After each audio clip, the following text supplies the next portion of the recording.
UOL Entrevista. Aqui você ouve na íntegra as entrevistas feitas por repórteres do UOL com artistas, políticos, empresários e muita gente interessante.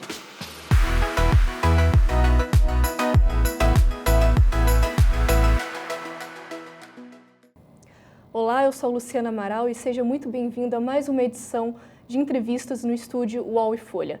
Estamos hoje com o líder do Podemos no Senado e ex-candidato à presidência da República em 2018, senador Álvaro Dias, pelo Podemos do Paraná. Ao meu lado, o repórter da Folha de São Paulo, Daniel Carvalho. Bem, senador, muito obrigada por ter aceitado o nosso convite. Um prazer. Obrigada. Queria começar a entrevista abordando um assunto que está fervilhando nessa última semana em relação às manifestações marcadas para 15 de março.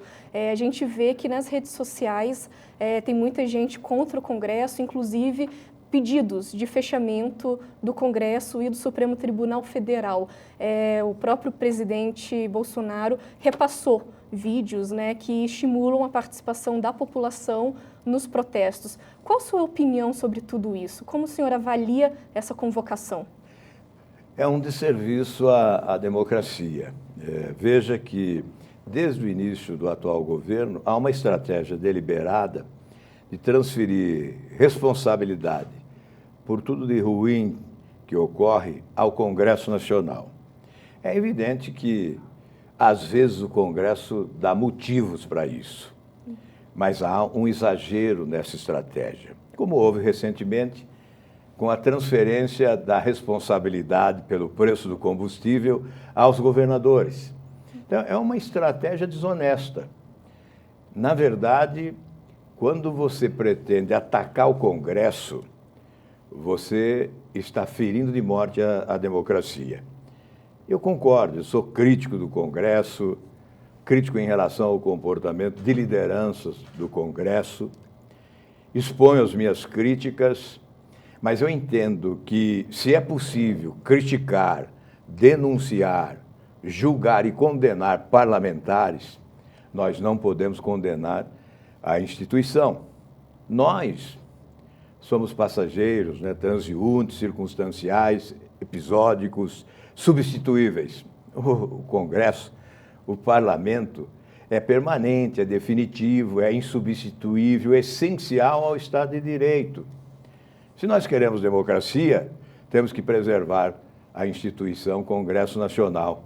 Podemos, sim, repito, até colocar para fora do Congresso, se for o caso, aqueles que comprometem a instituição. E acho, portanto, que essa atividade contra o Congresso Nacional, ela é um desserviço à democracia. O senhor até citou episódios em que o Congresso errou. No que o Congresso errou em 2019?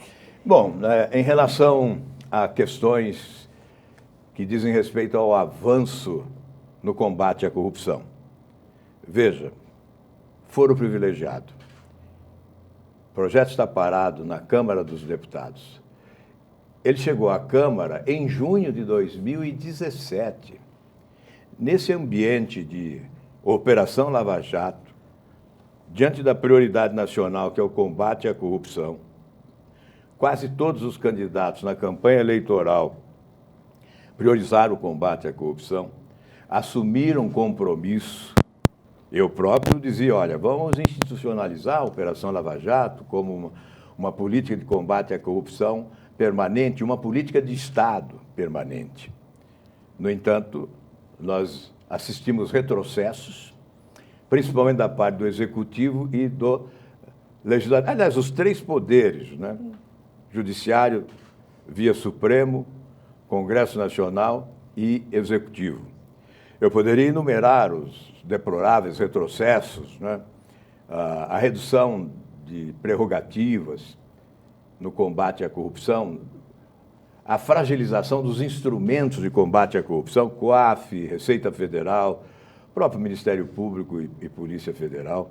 Não há como ignorar que houve um retrocesso. Eu até digo que no período do presidente Michel Temer, que tinha 2 denúncias por corrupção da Procuradoria-Geral da República, essas instituições davam uma sustentação oficial mais significativa à Operação Lava Jato do que atualmente. Então, houve um retrocesso. E no Congresso, a pergunta sua é sobre o Congresso, nós tivemos a Lei de Abuso de Autoridade, que é um abuso, que é um instrumento limitador. O objetivo foi intimidar, atemorizar, limitar a capacidade de investigar, de denunciar e de julgar. Nós ingressamos com uma ação direta de inconstitucionalidade, está no Supremo Tribunal Federal. O projeto a que me referi, né, do foro privilegiado, é essencial acabarmos com o foro privilegiado, se nós desejamos uma nova justiça, onde todos sejam iguais perante a lei.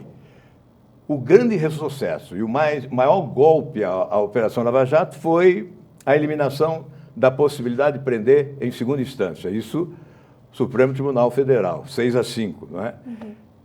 Agora, eu não posso agredir o Supremo, eu posso agredir os 6 votos contrários à prisão em segunda instância. Então, nessa manifestação programada, o objetivo é o Congresso e o Supremo. O Congresso, sim, pode atingir aqueles que não querem a prisão em segunda instância, não o Congresso Nacional. Porque se o Congresso fosse ágil e desejasse mesmo a prisão em segunda instância, nós teríamos aprovado já no ano passado, daria tempo. O projeto que está no Senado, ele foi aprovado na Comissão de Justiça e deveria ser votação terminativa, foi terminativa. Até já aproveitando, porque semana passada, quer dizer, antes do Carnaval, né, os senhores, o senhor, mais um grupo de outros 42 senadores, apresentou um requerimento, um abaixo-assinado, pedindo a votação em plenário da segunda instância, né? A prisão após a condenação em segunda instância, só para deixar claro. Agora, a gente vê que o presidente do Senado, Davi Alcolumbre, não tem... Exato, Não está querendo pautar, não tem se disposto a pautar. Como é que o senhor avalia esse fato? É exatamente aí que mora a crítica, né? Que deve residir a crítica.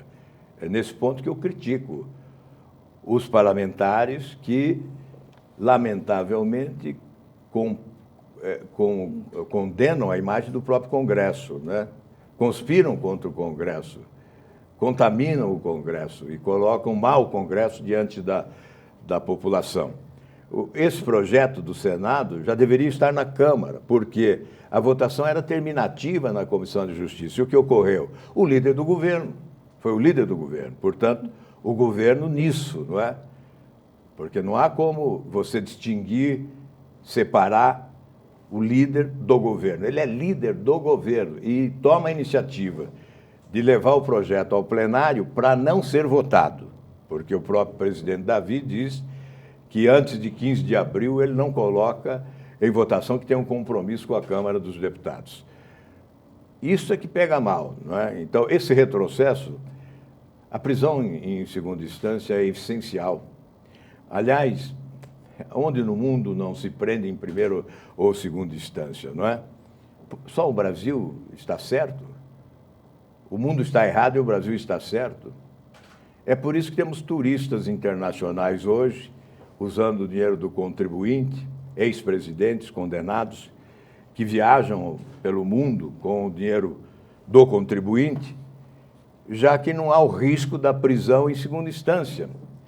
Mesmo havendo já outra condenação em segunda instância, o ex-presidente Lula está livre para viajar para a Itália e agora para a França, para a Suíça e para a Alemanha, usando o dinheiro do contribuinte brasileiro.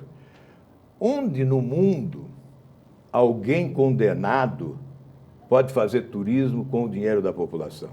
Em que país do mundo? Portanto, nós estamos vivendo um momento em que o nosso país mergulhou na mediocridade política.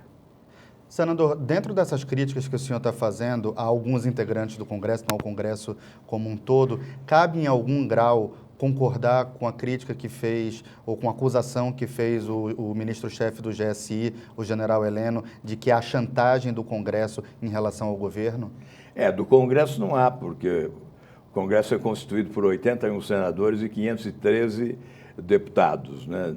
Eu duvido que a maioria faça chantagem, mas há quem comanda e que possa realmente, não é? Eu não posso assegurar, mas o general disse, eu também não vou desacreditar que esteja ocorrendo algum movimento de chantagem.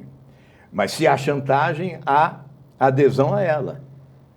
O presidente da República abraçou os chantagistas, porque ele fez um acordo. Ele não é forte para atingir verbalmente uma jornalista, como não pode ser forte para recusar uma chantagem, rejeitar uma chantagem. Ele não tem essa força. Com o apoio popular que tem, não tem força para repudiar qualquer tentativa de chantagem. No caso da questão Se há da chantagem, a chantagem tem que ser repudiada.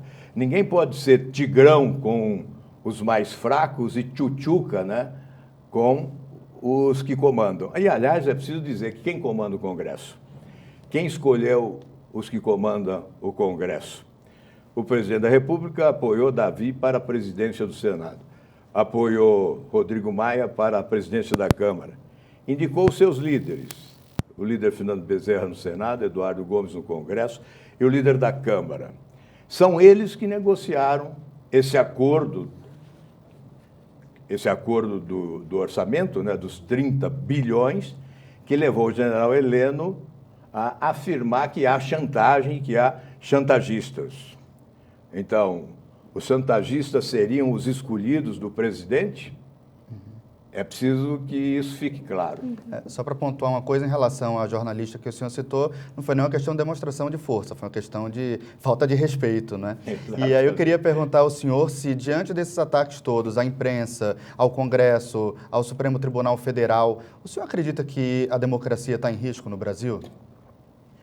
Não acredito. Apesar de tudo, nós temos instituições consolidadas.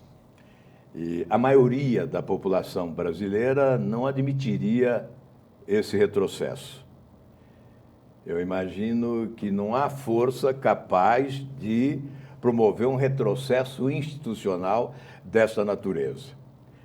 As nossas instituições resistem a tempestades variadas, especialmente no mundo da política, e tem se mantido com a força necessária para a sobrevivência. Certamente sobreviverá a qualquer tempestade que possa eventualmente ocorrer. Agora, o Congresso, só já aproveitando, o Congresso, a gente está vendo já vem de alguns anos, mas principalmente no ano passado, o Congresso tem adquirido um protagonismo que poucas vezes se viu antes, né, na história brasileira. E aí, o que a gente tem a impressão é que está ocorrendo o que se convencionou de chamar parlamentarismo branco, né? O senhor, diante de todas esses debates do orçamento e o que vem acontecendo, o senhor acha que está no momento de se voltar a discutir o parlamentarismo aqui no Brasil? Não. Com essa parafernália partidária, né, com tantos partidos, aliás, não são partidos, são siglas, né, para registro de candidaturas e para obtenção de fundo eleitoral e fundo partidário. Partidos não são. Há aqueles que se esforçam para a construção de partidos, é o nosso caso. Hoje nós estamos fazendo uma tentativa de construção de um partido que é o Podemos. Mas, de modo geral, o que há são estruturas, né, estruturas organizadas para registro de candidaturas. Em relação ao Congresso, é preciso dizer o seguinte: nós chegamos para essa legislatura e a minha percepção é de que havia boa vontade, o Congresso estava disposto a contribuir para que as mudanças ocorressem no país, a partir da mudança de sistema, substituindo o toma lá da cá por uma relação republicana entre os poderes. Sentimos isso, os eleitos, os reeleitos, todos dispostos a contribuir, boa vontade mesmo, isso era visível. E o que ocorre? O presidente se ausenta.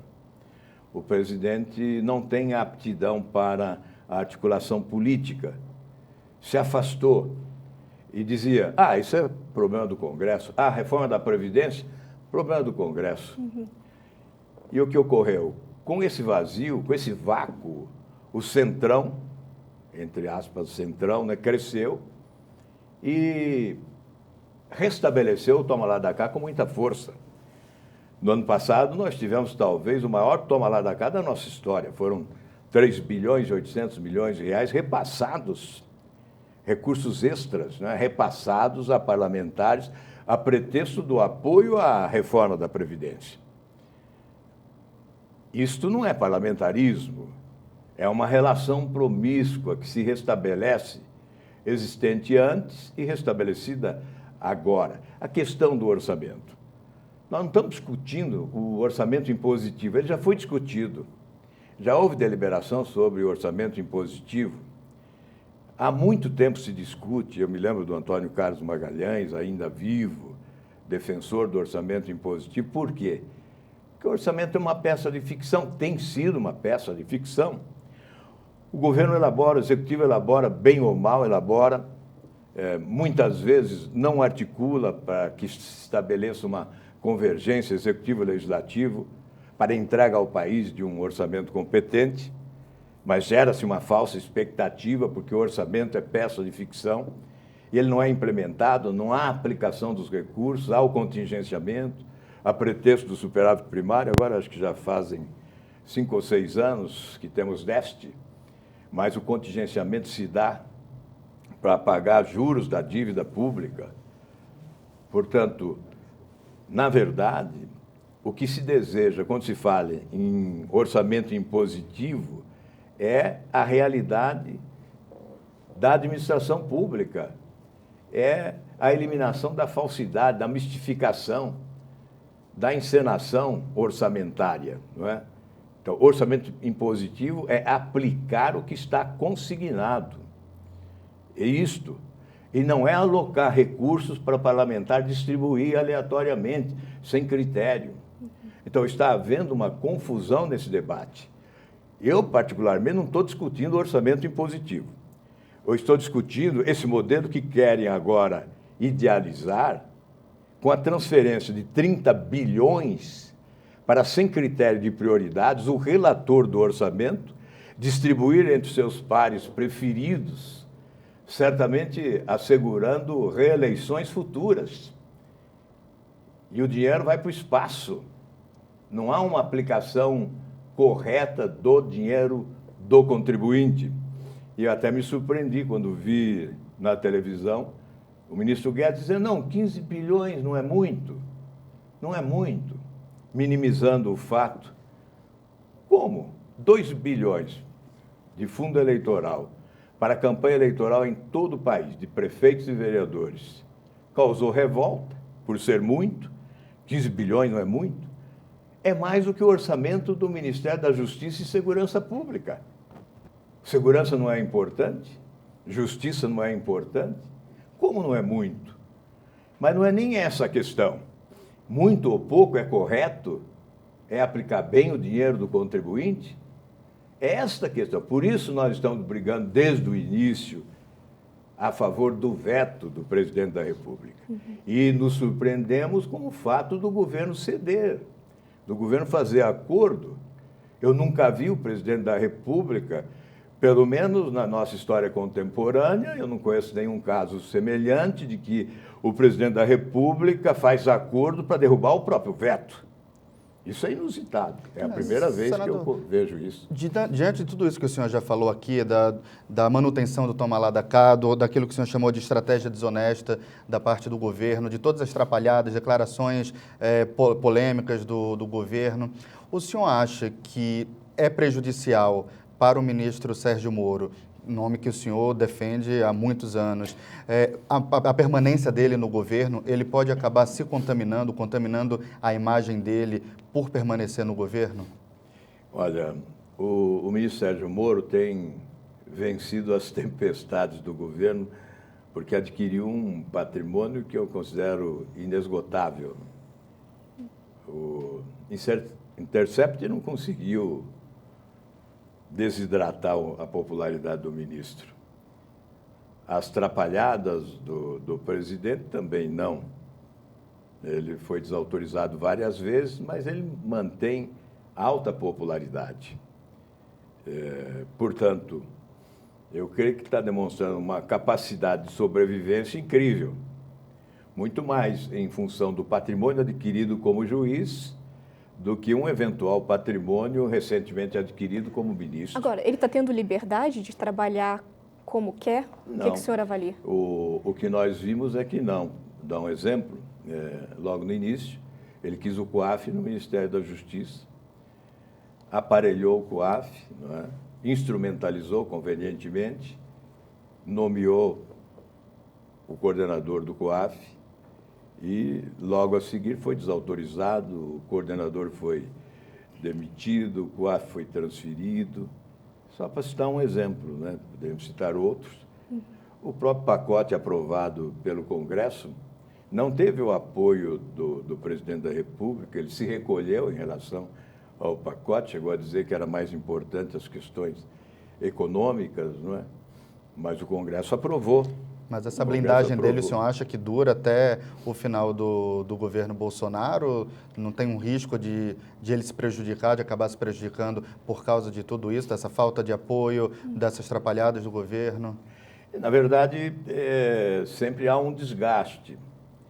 Mas eu repito que o patrimônio adquirido é maior do que o desgaste eventual. E por isso ele vai vencendo as tormentas, não é? Nós teremos em outubro um fato novo, que é a indicação de um novo ministro para o Supremo Tribunal Federal. A nossa percepção é de que houve um compromisso. Aliás, não sou eu que estou dizendo. O presidente é que, em tempos passados, admitiu ter assumido um compromisso de indicar o ministro Sérgio Moro para o Supremo Tribunal Federal. Então, esse calvário pode terminar em outubro ou não. E agora, se ele acabar não sendo indicado ao Supremo, o senhor e esses desgastes se agravarem, o senhor defende que ele saia do governo em algum momento? Não, isso é pessoal, né? Eu acho que é importante ele no governo, porque cumpre um papel. É bom para o governo, inclusive, ele dá sustentação ao governo, sustentação política, popular ao governo. Eu imagino que ele fora do governo será um prejuízo enorme para o presidente da República, não é? Em que sentido? E, portanto, o presidente perderá o seu ministro mais popular, o seu porta-voz mais acreditado, não é? Ele fora do governo ficará um vácuo, sem dúvida nenhuma. E ele vira um adversário em potencial para o próprio presidente? Também vai depender da aptidão política que ele possa ter ou não e da disposição de enfrentamento. Ele já percebeu, né, certamente viveu essa experiência e sabe que esse campo é minado. O campo da política é minado pela inversão de valores, pelas incompreensões, pelas injustiças. Então, quem se submete à política está sujeito a isso tudo, não é? Então, ele que tem que fazer essa avaliação, se compensa ou não compensa, ele ainda é muito jovem. O senhor acha? Eu acho que ele que tem que fazer essa avaliação. Agora, o que é preciso ficar claro também, que por uma questão de respeito, nós nunca convidamos o ministro Moro para vir ao Podemos e ser candidato a presidente da República, como afirmam constantemente. Agora, Por quê? Porque nós o respeitamos, não queremos conturbar ainda mais a presença dele no governo, não queremos de forma nenhuma estabelecer um confronto entre ele e o presidente da República, então nós nunca fizemos esse mal a ele, entendeu? Mas o senhor claro que é uma possibilidade pessoas... para o futuro, por exemplo, para as próximas eleições presidenciais, os senhores convidarem ele a entrar no Podemos e ele ser o candidato à presidência do Podemos? Só complementando a pergunta, antes do senhor responder, porque o partido se preparou para ser o partido ideal para recebê-lo, virou o partido da Lava Jato, cresceu, virou a segunda maior bancada do Senado, tem como bandeira principal a defesa da Lava Jato, então se tornou o ninho perfeito para receber uma pessoa do perfil do Moro, né? Não foi intencional. É a minha vida essa de combater corrupção desde o primeiro momento que ingressei na atividade como vereador na cidade de Londrina, como governador, isso ficou muito visível, né, as pessoas que me acompanharam. Então, não é uma estratégia deliberada, é um compromisso de vida. E, obviamente, eu tenho sido o principal porta-voz do Podemos, porque fui candidato a presidente da República e tive esse espaço de visibilidade. Então, o combate à corrupção, o apoio à Operação Lava Jato, não teve nenhum objetivo a não ser o real objetivo de fortalecer o combate à corrupção no país. Obviamente, nós não ficamos aborrecidos quando nos denominam de partido da Lava Jato, partido lavajatista, né? Foi a própria imprensa que passou a denominar o Podemos como um partido da Lava Jato, e nós agradecemos, porque isso nos faz bem, é a prioridade do povo brasileiro. Se o ministro Moro desejar, eventualmente, se filiar ao nosso partido, se o Deltan Dallagnol, que é outro ícone da Operação Lava Jato, talvez ainda não se fez a justiça devida pela importância que ele teve na Operação Lava Jato, se um dia o Deltan Dallagnol também desejar vir para a política, é evidente que são pessoas que seriam acolhidas com festa no nosso partido. Agora, é decisão pessoal, a escolha partidária também é muito pessoal, e nós saberemos respeitar. A candidatura, é óbvio que um partido em construção como o nosso, que quer ser uma ferramenta política à disposição da sociedade para a promoção de mudanças, tem que apresentar projeto alternativo de poder ao país. E o candidato tem que ser sempre o mais forte. Obviamente, hoje Moro é o candidato mais forte à presidência da República. Não há ninguém que possa duvidar disso, porque nós temos que reconhecer o que as pesquisas indicam, não é? Não há como não valorizar o que as pesquisas indicam, nós temos que ter a humildade suficiente para entender que há alguém que se projetou de forma excepcional, e ninguém pode retirar esse mérito, né, pelo papel que cumpriu. Então, nós respeitamos e pensamos desta forma. Os podcasts do UOL estão disponíveis em todas as plataformas. Você pode ver a lista desses programas em uol.com.br/podcasts. Recebe salário, faz transferência, pagamento, recarga de celular e até empréstimo, tudo sem taxa. PagBank, a sua conta grátis do PagSeguro. Baixe já o app e abra sua conta em 3 minutos. Ainda nessa mudança, né, de se fazer político, o senhor integra um grupo de senadores que vem com essa proposta, né, chama o Muda Senado. Vocês fizeram bastante barulho no ano passado, mas acabou que nenhuma das principais pautas dos senhores foi realmente aprovada. Por exemplo, o impeachment de ministro do Supremo, CPI da Lava Toga, que acabou não saindo, nem a prisão em segunda instância, que a gente já tratou aqui. O senhor realmente acredita, o grupo realmente acredita que isso pode sair do papel? E quanto que isso realmente é feito só para as redes sociais, só para o marketing? Nós tivemos algumas vitórias importantes, não é? No Congresso Nacional. Veja que ninguém acreditava na hipótese de que nós poderíamos aprovar na Comissão de Justiça a prisão em segunda instância. Hoje nós temos a maioria do Senado com documento publicado favorável à prisão em segunda instância. Estamos prontos para deliberar. Em sessões do Congresso, nós já tivemos várias vitórias. A última foi na semana anterior ao Carnaval, quando nós impedimos a derrubada do veto 52. Obstruímos a sessão e depois fizemos um acordo para a retirada. Deixamos de obstruir com o compromisso de retirarem o veto 52. E isso ocorreu, nos dando tempo para esta mobilização. E tivemos várias vitórias. Não há nenhuma dúvida que o grupo vem se afirmando exatamente por defender pautas importantes, fazendo a leitura correta do que a sociedade exige de nós. Nós estamos tentando trazer para dentro do Senado aquilo que está nas ruas, aquilo que é a aspiração da maioria dos brasileiros. Embora possamos ter derrotas, fracassos, é o nosso dever e nós vamos continuar nessa caminhada. Quem sabe um dia essas propostas possam ter maior sucesso. Agora, Veja, de qualquer maneira, nós nos sentimos fortalecidos. Antes estávamos isolados. Eu confesso a vocês que na legislatura passada eu me sentia isolado, estava desestimulado. Com a presença desses novos senadores, nós nos fortalecemos. Tanto é que estamos, só nesse final e começo de ano, ingressamos com 4 ações diretas de inconstitucionalidade. O Podemos ingressou com 4 ações diretas de inconstitucionalidade.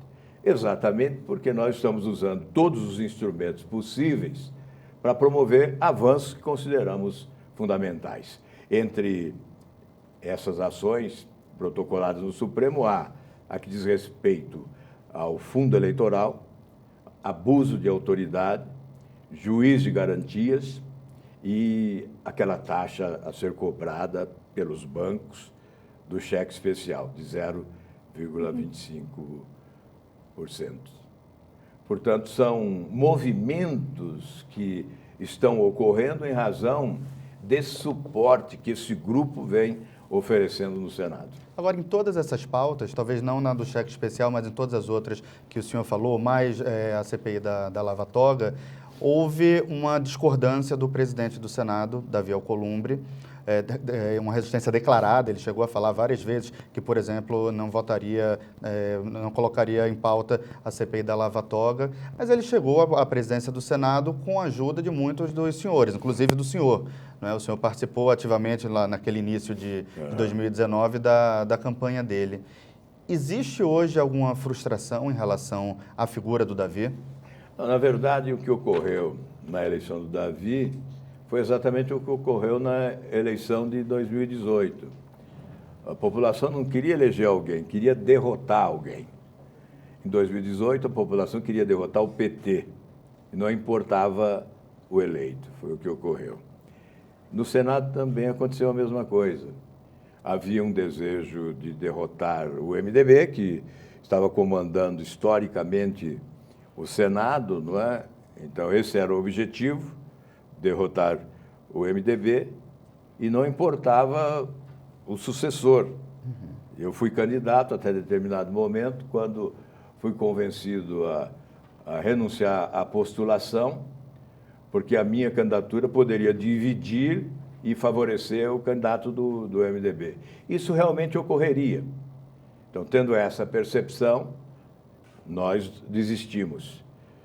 Mas eu nunca alimentei grandes esperanças de que questões essenciais pudessem merecer avanço com essa alteração. Não é? E é o que nós estamos verificando. A gente vai ter novas eleições agora para a presidência do Senado no ano que vem. O senhor pretende se candidatar? Olha, sinceramente, não pretendo. Não pretendo. As teses que eu defendo, elas não são palatáveis.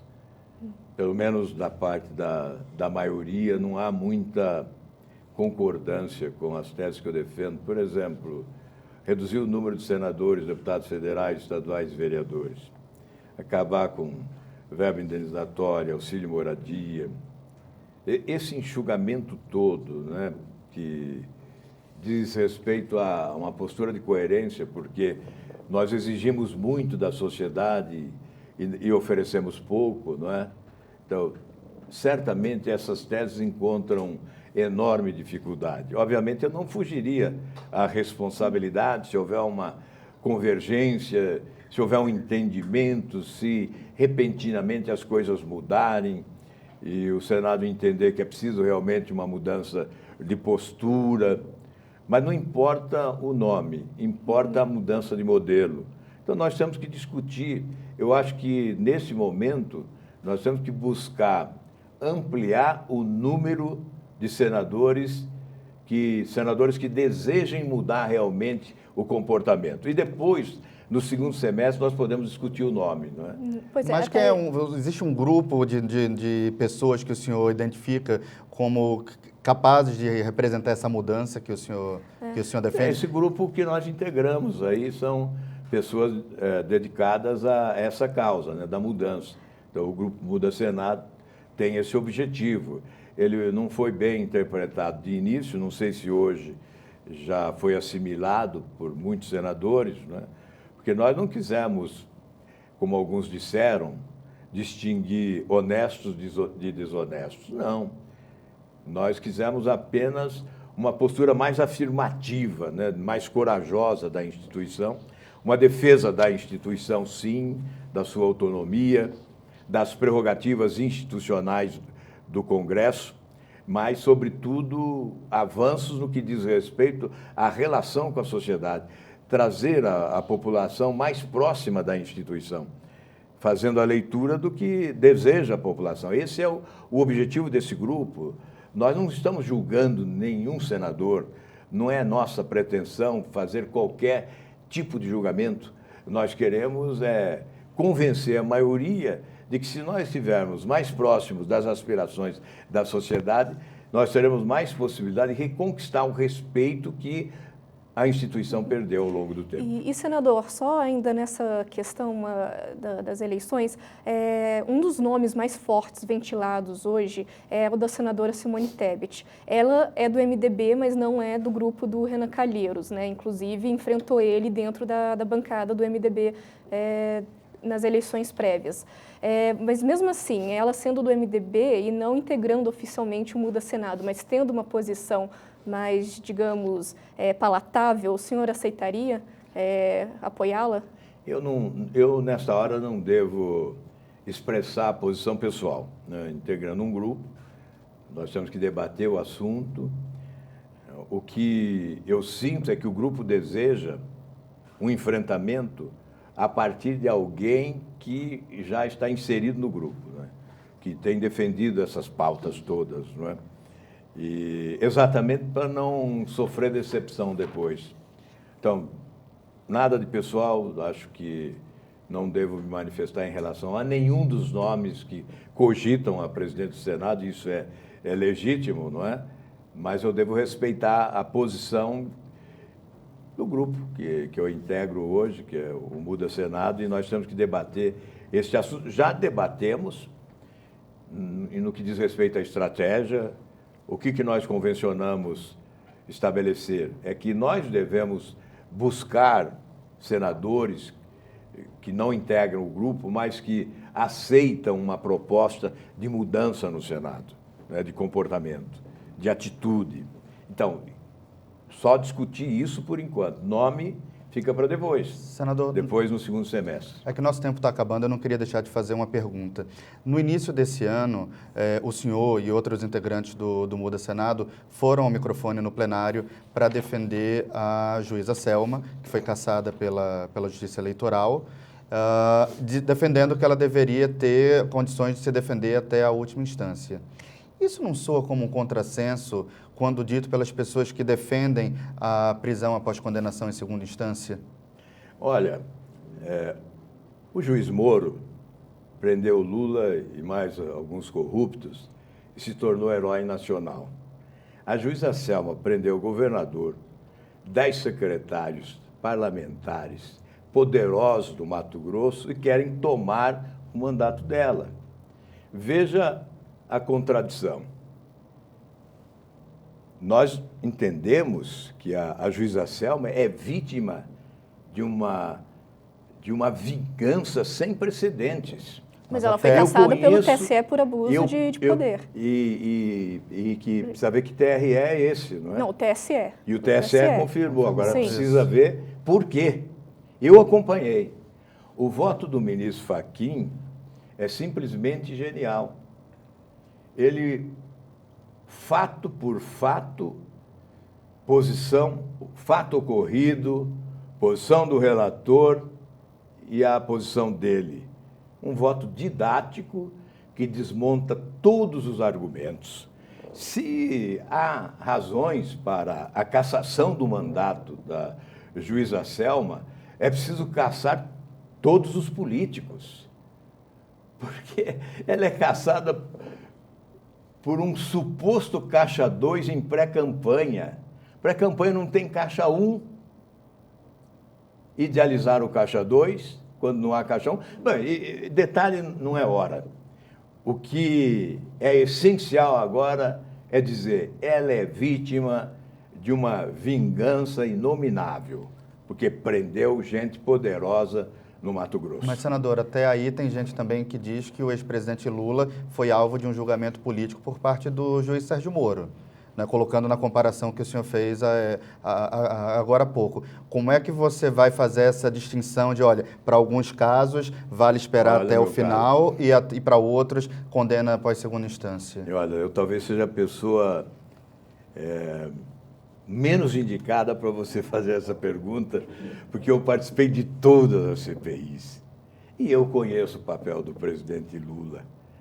Denominou-se de organização criminosa e ele se credenciou a ser o chefe da organização criminosa. Seria uma cegueira incorrigível, né? Não ver o que houve em relação ao período do presidente Lula. E também não ver o que ocorreu agora.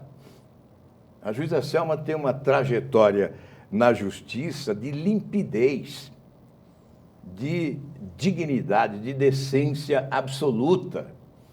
E ela foi fulminada num ato de vingança deplorável. Então, não dá para comparar uma coisa com outra. E mesmo cassada, ela deve ser, então, presidente da fundação do Podemos? Nós não discutimos isso ainda, a imprensa tem divulgado isso e nós não estamos discutindo isso no partido, não estamos discutindo isso. Mas seria uma boa presidente? Seria uma grande presidente, mas nós não discutimos isso, nem sabemos o que ela deseja, não é? Isso é um detalhe menor. O que importa nesse momento é dizer, vocês acompanharam a celeridade imposta a esse processo. Chegar na Procuradoria da República às 9h da manhã, a procuradora estava no CNMP, não estava na Procuradoria, e às 3h ela assinava a denúncia contra a juíza Selma. Ninguém é ingênuo, a ponto de acreditar que, repentinamente, a nossa justiça se tornou célere. Essa justiça está lenta. Veja, o Supremo Tribunal Federal, em 5 anos e meio de Lava Jato, condenou uma única autoridade, um único deputado. E, no entanto, querem condenar a juíza Selma com essa velocidade. Com essa velocidade. Expliquem isso. Qual a razão dessa velocidade? Por que são tão eficientes neste caso? Não é? Por quê? Bem, eu tenho uma convicção pessoal inarredável, porque tive o cuidado de conhecer o processo e de acompanhar os 2 julgamentos no TSE do começo ao fim. Cheguei antes de começar e só saí quando terminou. Então, a minha convicção é de que ela está sendo vítima de uma grande injustiça. Senador, acho que nosso tempo acabou. Luciana. Tá ótimo. Senador, mais uma vez, muito obrigado pela presença do senhor aqui. Obrigada, Daniel. E, principalmente, obrigada a você que nos acompanhou até o momento e até a próxima edição aqui no estúdio UOL Folha. Obrigada. O UOL Entrevista tem edição de áudio de Amer Menegassi e coordenação de Diogo Pinheiro.